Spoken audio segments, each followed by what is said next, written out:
Viewers, आज से हम कक्षा 9वीं विज्ञान विषय की संपूर्ण तैयारी वार्षिक परीक्षा की शुरू कर रहे हैं। आज हम अध्याय 1 के वैकल्पिक प्रश्न 2 नंबर और 3 नंबर के प्रश्न देखेंगे, जो कि बहुत ही महत्वपूर्ण है आपकी वार्षिक परीक्षा के लिए। और इसी के साथ आप इनकी तैयारी भी करते रहिए, जिससे कि आप वार्षिक परीक्षा में बहुत ही अच्छे अंक ला पाओगे। तो शुरू करते हैं। नंबर पहला है, सही विकल्प चुनिए। इसमें पहला, पदार्थ की कितनी अवस्थाएं होती है? तो इसका उत्तर होगा 3। पदार्थ की 3 अवस्थाएं होती है, ठोस, द्रव और गैस। इसके बाद प्रश्न नंबर दूसरा है, पदार्थ की किस अवस्था में कणों के मध्य न्यूनतम रिक्त स्थान होता है? तो पदार्थ की 3 अवस्थाएं होती है, उसमें से किस अवस्था में कणों के मध्य न्यूनतम रिक्त स्थान होता है? तो इसका उत्तर होगा ठोस। ठोस अवस्था में कणों के मध्य न्यूनतम रिक्त स्थान होता, मतलब बहुत कम स्थान होता है। इसके बाद तीसरा है, पदार्थ की किस अवस्था में किसी वस्तु का एक निश्चित आकार, स्पष्ट सीमाएं एवं नगण्य संपीड्यता होती है? तो निश्चित आकार, स्पष्ट सीमाएं और नगण्य संपीड्यता ठोस अवस्था में होती है। तो इसका उत्तर होगा ठोस। इसके बाद अगला है, पदार्थ की वह अवस्था जिसमें द्रव्य का आकार नहीं परंतु आयतन निश्चित होता है। आकार निश्चित नहीं होता लेकिन आयतन निश्चित होता है, तो यह अवस्था होती है द्रव। इसके बाद अगला है, न्यूनतम विसरण का गुण पाया जाता है। तो न्यूनतम विसरण का गुण ठोस, द्रव, गैस या उपरोक्त में से कोई नहीं में से इसका उत्तर आएगा ठोस। न्यूनतम विसरण का गुण इन चारों में से ठोस में पाया जाता है। के बाद अगला है, गैसों के किस गुण के कारण उन्हें सिलेंडर में भर के रखा जा सकता है? तो इसका उत्तर होगा संपीड्यता।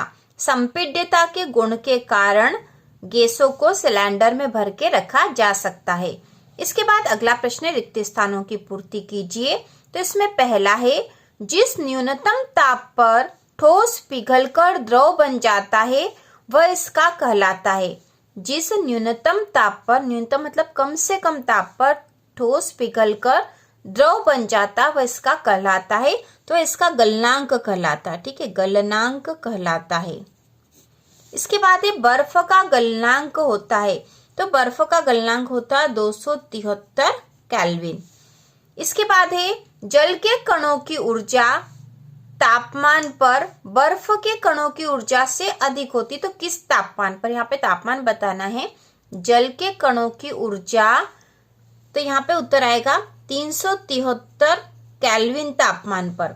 जल के कणों की ऊर्जा 373 केल्विन तापमान पर बर्फ के कणों की ऊर्जा से अधिक होती है। इसके बाद अगला है, ठोस कार्बन डाइऑक्साइड को नाम से भी जाना जाता है। तो ठोस कार्बन डाइऑक्साइड को शुष्क बर्फ के नाम से भी जाना जाता है, शुष्क बर्फ। इसके बाद है, क्वथनांक से कम तापमान पर द्रव के वाष्प में परिवर्तित होने की प्रक्रिया को वाष्पीकरण कहते हैं। तो यहाँ पे आएगा वाष्पीकरण कहते हैं। इसके बाद अगला प्रश्न है, निम्नलिखित प्रश्नों का उत्तर एक शब्द या एक वाक्य में दीजिए। तो इसमें जो पहला है, जल का गलनांक केल्विन पैमाने पर कितना होता है? जल का गलनांक केल्विन पैमाने पर कितना होता है? तो यहाँ आएगा 273 केल्विन। के बाद अगला है, 300 केल्विन तापमान का डिग्री सेल्सियस में क्या मान होगा? तो यदि कोई सा भी हमें तापमान दे रखा हो केल्विन में, उसे डिग्री सेल्सियस में बदलना है तो हमें उसमें से 273 घटाना पड़ेगा। तो यहाँ हमें 300 दे रखा, 300 केल्विन, इसे हमें डिग्री सेल्सियस में बदलना है। तो इसमें से हम 273 को घटा देंगे। तो यहाँ पे हम घटा देंगे तो 10 में से 3 कम होंगे तो यहाँ 7 बचेगा, 9 में से 7 कम होंगे तो 2 बचेगा और यहाँ 0। तो यहाँ 27 डिग्री सेल्सियस ये इसका उत्तर आएगा। इसके बाद है, जल का क्वथनांक क्या होता है? तो जल का क्वथनांक होता है 100 डिग्री सेंटीग्रेड या सेल्सियस।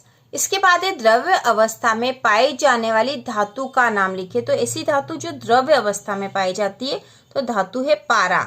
ठीक है, पारा जो है द्रव्य अवस्था में पाई जाने वाली धातु है। इसके बाद है, तापमान का एसआई मात्रक लिखे। तो तापमान का एसआई मात्रक है केल्विन। केल्विन। इसके साथ ही इस अध्याय के 2-2 नंबर के प्रश्न भी हम तैयार करेंगे। तो इसमें पहला प्रश्न है ऊर्ध्वपातन को परिभाषित कीजिए, उदाहरण भी दीजिए।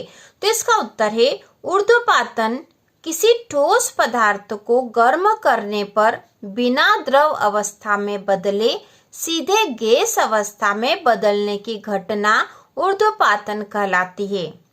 किसी ठोस पदार्थ को गर्म करने पर, यदि हम किसी ठोस पदार्थ को गर्म करेंगे तो द्रव अवस्था में आए बिना सीधा गैस अवस्था में आ जाएगा, यही घटना ऊर्ध्वपातन कहलाती है। और इसका उदाहरण है कपूर और नौसादर, क्योंकि जब हम इनको गर्म करेंगे तो ये सीधे गैस अवस्था में परिवर्तित हो जाते हैं। इसके बाद अगला है गलनांक को परिभाषित कीजिए। तो इसका उत्तर है वह स्थिर ताप जिस पर गर्म करने से ठोस पदार्थ द्रव अवस्था में परिवर्तित होता है, उस ठोस का गलनांक कहलाता है। वह स्थिर ताप या वह तापमान जिस पर गर्म करने से ठोस पदार्थ द्रव अवस्था में परिवर्तित होता है, उस ठोस का गलनांक कहलाता है। इसके बाद अगला प्रश्न है गर्मियों में मटके का जल ठंडा क्यों होता है। तो इसका उत्तर है गर्मियों में मटके का जल ठंडा इसलिए होता है क्योंकि मटके की दीवार छिद्रित होती है। मटके की जो दीवार होती है उसमें बहुत ही बारीक बारीक छिद्र होते हैं, जिससे मटके की दीवार से जल का वाष्पीकरण होता रहता है। परिणाम स्वरूप जल का तापमान गिर जाता है या कम रहता है। तो मटके में जो बारीक बारीक छिद्र होते हैं या छेद होते हैं, उसके कारण से पानी का वाष्पीकरण होता रहता है, और पानी का वाष्पीकरण होते रहने से जो अंदर का जल है वह ठंडा रहता है। तो गर्मियों में मटके का जल ठंडा इसलिए होता है क्योंकि मटके की दीवार छिद्रित होती है, जिससे मटके की दीवार से जल का वाष्पीकरण होता रहता है। परिणाम स्वरूप जल का तापमान गिर जाता है। इसके बाद अगला है गर्मियों में हमें सूती कपड़े क्यों पहनने चाहिए। तो इसका उत्तर है गर्मियों में हमें अधिक पसीना आता है। चूंकि सूती कपड़ों में जल का अवशोषण अधिक होता है, अतः हमारा पसीना इसमें अवशोषित होकर सरलता से वाष्पीकृत हो जाता है। इस प्रकार हमें शीतलता महसूस होती है। गर्मियों में यदि हम सूती कपड़े पहनेंगे तो गर्मियों में हमें पसीना अधिक आता है, और पसीना अधिक आने पर यदि वह कपड़े में अवशोषित हो जाएगा तो उस कपड़े से वह उसका वाष्पीकरण भी आसानी से हो जाएगा। इसलिए गर्मियों में सूती कपड़े पहनने चाहिए। तो फिर से एक बार हम देख लेंगे, गर्मियों में हमें अधिक पसीना आता है क्योंकि सूती कपड़ों में जल का अवशोषण अधिक होता है, अतः हमारा पसीना इसमें अवशोषित होकर सरलता से वाष्पीकृत हो जाता है। इस प्रकार हमें शीतलता महसूस होती है। के साथ ही इस अध्याय का जो बहुत ही महत्वपूर्ण प्रश्न है वह है वाष्पीकरण की दर को प्रभावित करने वाले कारक लिखिए। तो इसका उत्तर है वाष्पीकरण की दर को प्रभावित करने वाले कारक इस प्रकार है। इसमें पहला है सतह का क्षेत्रफल। सतह का क्षेत्रफल बढ़ जाने पर वाष्पीकरण की दर भी बढ़ जाती है, इसलिए कपड़े सुखाने के लिए हम उन्हें फैला देते हैं। दूसरा है वायु की गति। वायु की गति बढ़ने पर वाष्पीकरण की दर बढ़ जाती है, यही कारण है कि तेज हवा में कपड़े जल्दी सूख जाते हैं। तीसरा है आर्द्रता की मात्रा। जब वायु में आर्द्रता की मात्रा बढ़ती है तो वाष्पीकरण की दर घट जाती है। चौथा है तापमान। तापमान बढ़ने पर ज्यादा कणों को पर्याप्त गतिज ऊर्जा मिलती है, जिसके कारण वे तेजी से वाष्पीकृत हो जाते हैं। इस प्रकार इस अध्याय के महत्वपूर्ण प्रश्नों को हमने देख लिया है, जिसमें 1 नंबर के, 2 नंबर के और 3 नंबर के प्रश्न भी हमने देख लिए हैं।